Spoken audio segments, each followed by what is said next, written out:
හොඳයි. අපි අද කතා කරන්න යන්නේ ලංකාවේ තියෙන හරිම අద్భుත ඒ වගේම ගොඩක් දෙනෙක් කතා බහ කරන පුරාවෘත්තයක් ගැන. මේක ඉතිහාසය, ජනප්‍රවාදය, මායාව මේ ඔක්කොම එකට පැටලිලා තියෙන කතාවක්. ඒ තමයි කොත්මලේ ගණිතයාගේ පුරාවෘත්තය. හරි. ඉතින් මේ කතාව පටන් ගන්න කලින්ම අපි මුලින්ම මේ නම ගන්න තියෙන වැරදි වැටහීම කයින් කරගමු. පොන්න කියන වචනේ අද කාලේ නිന്ദාසහගත විදිහට පාවිච්චි වුණාට ඒකේ නියම අර්ථය ඊට වඩා හාත්පසින්ම වෙනස්. ඇත්තටම පොන් කියන්නේ තෙලුගු දෙමළ භාෂාවෙන් රත්තරන් වලට. ඉතින් මේක ලෝහ කර්මාන්තය, නක්ෂත්‍රය වගේ දේවල් එක්ක සම්බන්ධ වෙච්ච හරිම ගෞරවනීය තෙලුගු බ්‍රාහ්මණ කුල නාමයක්. හොඳයි. දැන් අපි යමු කතාවේ අඳුරුම නාටකීයම ආරම්භයට. මේක පටන් ගන්නේ පුරාණ නිධානයක් වටා. ඒත් මේ නිධානේ ලබා ගන්න ගෙවන්න වුණු මිල නම් හිතා ගන්නවත් බැරි තරම් දරුණු එකක්. මේ කතාවේ ප්‍රධාන චරිතය තමයි ඉන්දියාවේ හිටපු තෙලිඟු බ්‍රාහ්මණ ජාතියෙක්. දවසක් මෙයාට පුස්කොළ පොතක් හම්බ වෙනවා. ඒකේ තිබුණේ රාවණ රජුගේ කාලේ ලංකාවේ කොත්මලේ ප්‍රදේශයේ හංගපු රන් පුහුලක් ගැන. ඒ කියන්නේ රත්තරන් වලින්ම හදපු පුහුල් ගෙඩියක් වගේ නිධානයක් ගැන. හැබැයි මේ නිදාණය ගන්න එක ලේසි වැඩක් උනේ නෑ. ඒක ශාපයකින් බැඳලා තිබුණේ. ඉතින් මේ ශාපය කඩන්න හරිම සීතල ක්‍රූර සැලැස්මක් අනුගමනය කරන්න සිද්ධ වුණා. මුලින්ම ලංකාවට ඇවිත් මාවල ගමේ පදිංචි වෙන්න ඕනේ. ඊට පස්සේ ලංකාවේ කාන්තාවක් එක්ක විවාහ වෙන්න ඕනේ. ඊළඟට දරුවෙක් හදාගන්න ඕනේ. අන්තිම සහ දරුණුම පියවර තමයි ඒ කුළුඳුල් පුතාව නිදාණය වෙනුවෙන් බිලි දෙන එක. මේකෙන් පේනවා මේ නක්ෂත්‍ර කරුවා මුලින් කොයිතරම් අනුකම්පාවක් නැති කෙනෙක්ද කියලා. ඉතින් හිතාගන්න බැරි තරම් දරුණු පරිත්‍යාගයක් කරලා එයා ඒ නිධානය ගත්තා. ඒත් ඒ සතුට තිබුණේ තප්පර ගාණයි. එයාට වතුර ටිකක් බොන්න ඕනේ වෙලා අර රත්තරන් පුහුල ගල කුඩින් තිබ්බා විතරයි ඒ ගල දෙකට පැලිලා නිධානය ගිලගත්තා. හැමදේම ඉවරයි. ඔන්න ඔය සිද්ධිය නිසා තමයි අදටත් ඒ තැනට පුසුල් පිටිය, ඒ කියන්නේ පුහුල බිම තියපු තැන කියලා කියන්නේ. හරි. ඔන්න ඔය සිද්ධියෙන් පස්සේ තමයි මේ කතාවේ හැරවුම් ලක්ෂ්‍ය. ඒ වගේම අපි කවුරුත් අහලා තියෙන ප්‍රසිද්ධම කොටස පටන් ගන්නෙ. ඒ තමයි වෙස් වලාගෙන හිටපු කුමාරයෙක්ව මේ ගණිතයට මුණ ගැහෙන එක.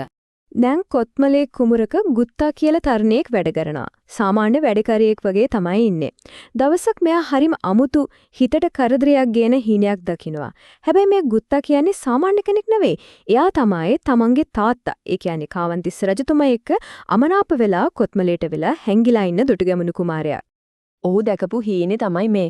මගේ බඩවැල් කටින් එරියට ඇවිත් මුළු රට පුරාවම පැතිරිලා ආයෙමත් මගේ බඩට යනවා. හිතන්නකෝ මේ වගේ හීනයක් දැක්කම කොච්චර කැළඹීමක් ඇති වෙනවද කියලා. ඉතින් මේ හීනෙන් හොඳටම අවුල් වෙච්ච කුමාරයා ඒ පළාතේ හිටපු දක්ෂම ප්‍රසිද්ධම නැකත්කරුවා හොයාගෙන යනවා. ඒ තමයි අපේ කතාවේ පොන්න නැකත්තා. එහෙමත් නැත්නම් කොත්මලේ ගණිතයා. ගණිතයාට මේ හීනේ තේරුම කියන්න තත්පරයක් ගියේ නෑ. එයාට එකපාරටම තේරුණා මේ ඉන්නේ සාමාන්‍ය ගොවියෙක් නෙවෙයි කියලා. මේ හීනෙන් කියවෙන්නේ මේ තරුණයා මුළු ලංකාවම එක කොඩියක් යටතට ගේන අනාගත රජ කෙනෙක් කියන එකයි. ඉතින් ගණිතයා හීනේ තේරුම කීවා විතරක් නෙවෙයි කුමාරයාගේ ඇත්ත මාන්‍ය තෙලිදරූ කළා. ඔන්න ඔය සිද්ධියෙන් පස්සේ තමයි එයා රජවරුන්ටත් අනාවැකි කියන දිවසෙට්ටෙක් විදිහට මුළු රටේම ප්‍රසිද්ධ වෙන්නේ. හැබැයි මෙන්න මෙතන තමයි ලොකු ප්‍රශ්නයක් මතුවෙන්නේ. දුටුගැමුණු කුමාරයාට අනාවැකි කිව්වා නම් එයා ඒ කාලේ ජීවත් වෙන්න එපෙයි. ඒත් ඇත්තටම කොත්මලේ ගණිතයා ජීවත් වුණේ කවදාද? ඔන්න ඔතනින්දන් තමයි මේ සරල පුරාවෘත්තය හරිම සංකීර්ණ ඓතිහාසික ප්‍රහේලිකාවක් බවට පත් වෙන්නේ. දැන් අපි බලමු මේ ඓතිහාසික අභිරහස ගැන. මොකද අපිට හමු වෙන සාක්ෂි අනුව මේ කතාවේ කාලවකවානු දෙකක් ගැන කියවෙනවා.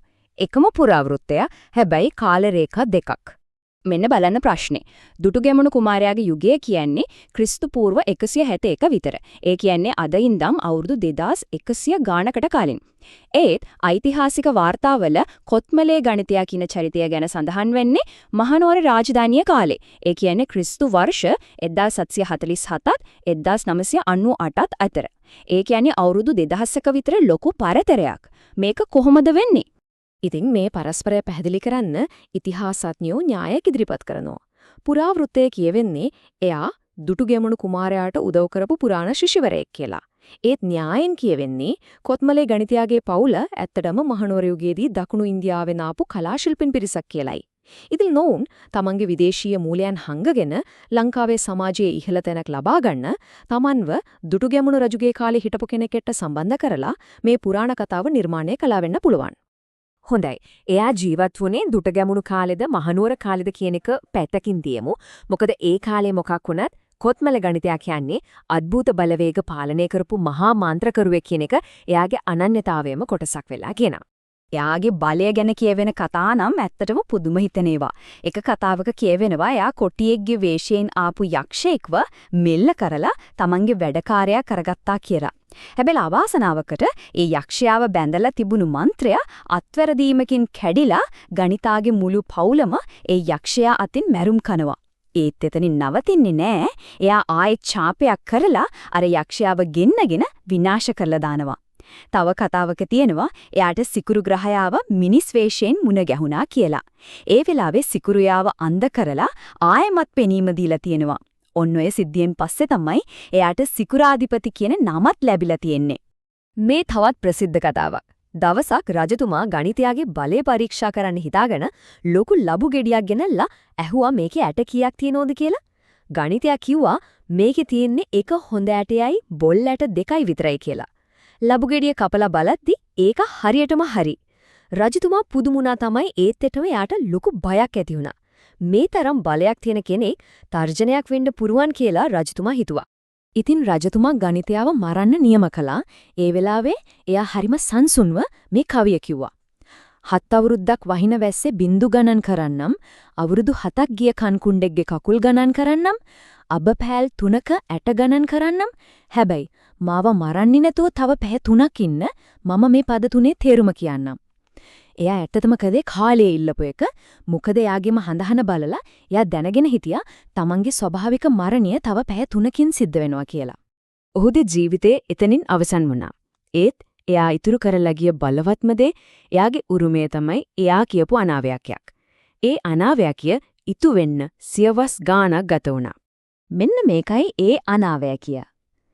කඩදොර සහ තිස්පනේ කඳු දෙක එකට යාවෙන කාලයක් එනවා. එදාට කොත්මලා ඔය උතුරට ගලලා මුළු රටටම සෞභාග්‍ය උදා කරනවා. හිතන්නකෝ ඒ කාලේ හතියට කඳු දෙකක් එකට යාවෙනවා කියන එක කොයිතරම් අභවිදයක්ද කියලා. ඒත් අයා ඒක කිව්වා. "ඕ මේ අනාවේකිය කියලා අවුරුදු 200කටත් වඩා කාලයක් ගත වුණා. ඊට පස්සේ ඇත්තටම ඇදා ගන්න බැරි දෙයක් සිද්ධ වුණා." 20 වන සියවසේදී කොත්මලේ වේල්ලේ දිකලා. ඒ වේල්ල හදද්දී හරියටම අර කඩදොර සහ තිස්පනේ කඳු දෙක භෞතිකවම සම්බන්ධ වුණා. ඒ විතරක් නෙවෙයි කොත්මලා ඔයේ වතුර උමං මාර්ගවලින් උතුරට හරවලා බලාගාරයකට යවවා. හරියටම ගණිතය කියපු විදිහටම නූතන ඉංජිනේරු තාක්ෂණයෙන් ඒ පුරාණ අනාවැකිය සැබෑවක් වුණා. ඉතින් මේ හැමදේම දිහා බැලුවම කොත්මලේ ගණිතයා කියන්නේ ඇත්තටම කවුද? අద్භූත බලයක් තිබුණු මන්ත්‍රකරුවෙක්ද? තාරකා ශාස්ත්‍රය ගැන මනා දැනුමක් තිබුණු විද්වතෙක්ද? එහෙමත් නැත්නම් තමන්ගේ පරම්පරාවට කීර්තියක් ගෙන්න මේ වගේ කතාවක් නිර්මාණය කරපු දක්ෂ කතාකරුවෙක්ද? උත්තරේ මොකක් වුණත් මේ පුරාවෘත්තෙන් එක දෙයක් නම් පැහැදිලි.